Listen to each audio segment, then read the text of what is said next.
अध्याय 15 में मुख्य रूप से 3 घटनाएं हैं, लेकिन इन तीनों के माध्यम से बाबा एक ही बात समझाते हैं, सच्ची भक्ति, सादगी और विश्वास की। बाबा हर जगह उपस्थित है। दासगणु महाराज और सादगी का संदेश। दासगणु महाराज जब कीर्तन करने जाते थे तो बहुत सुंदर कपड़े, पगड़ी और शाही वेश पहनते थे। एक दिन वे इसी वेश में बाबा के दर्शन करने पहुँचे। बाबा मुस्कुराकर बोले, अरे दूल्हे राजा, ये सब सज धज किस लिए? दासगणु ने कहा कि वे कीर्तन करने जा रहे हैं। तब बाबा ने कहा कि भगवान का नाम सुनाने वाले को बाहरी दिखावे की नहीं, भीतर की पवित्रता की आवश्यकता होती है। दासगणु ने उसी समय अपने सभी विशेष वस्त्र उतार कर बाबा के चरणों में रख दिए। उसके बाद वे जीवन भर केवल साधारण वस्त्र पहनकर ही कीर्तन करते रहे। उनके कीर्तन से हजारों लोगों के मन में बाबा के प्रति श्रद्धा जागी। भगवान को हमारा पहनावा नहीं, हमारा भाव चाहिए।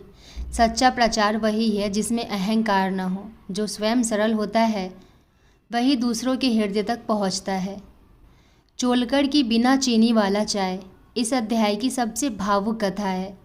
चोलकर बहुत गरीब व्यक्ति थे।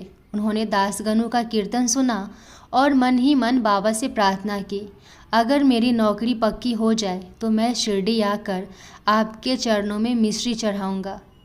बाबा की कृपा से उनकी नौकरी पक्की हो गई, लेकिन उनके पास शिरडी आने के पैसे नहीं थे। तब उन्होंने एक अनोखा त्याग किया। उन्होंने रोज़ चाय में चीनी डालना बंद कर दिया। जितने पैसे चीनी से बचते उन्हें अलग रख देते।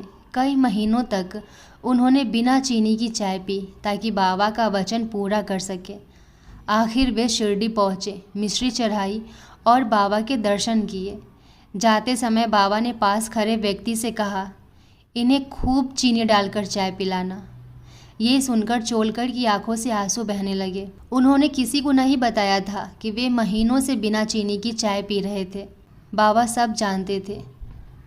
बाबा ने कहा, तुम जहाँ भी हो, श्रद्धा से मुझे पुकारोगे, मैं तुम्हारे साथ हूँ।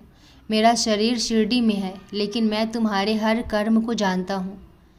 सीख मिलती है कि बाबा केवल भेंट नहीं देखते, उसके पीछे का त्याग देखते हैं। छोटी सी सच्ची भावना भी बाबा तक पहुँचती है। बाबा से कुछ भी छिपा नहीं है। तीसरा है 2 छिपकलियों की अद्भुत लीला। एक दिन मस्जिद में एक छिपकली आवाज़ कर रही थी।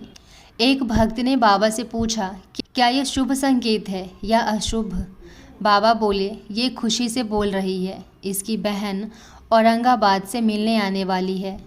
सभी लोग हैरान रह गए। कुछ देर बाद एक घुड़सवार औरंगाबाद से आया। उसने अपने घोड़े के लिए चने की बोरी झटकी।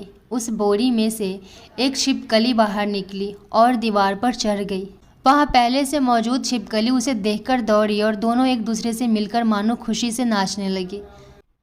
तब सभी को समझ आया कि बाबा पहले से ही सब जानते थे। सीख मिलती है कि बाबा केवल मनुष्य को ही नहीं, हर जीव को जानते हैं। उनकी दृष्टि संपूर्ण सृष्टि पर रहती है। उनके लिए कोई दूरी या रहस्य नहीं है। इस अध्याय का सबसे बड़ा संदेश ये है कि भक्ति में दिखावा नहीं, सादगी हो। श्रद्धा और त्याग कभी व्यर्थ नहीं जाते।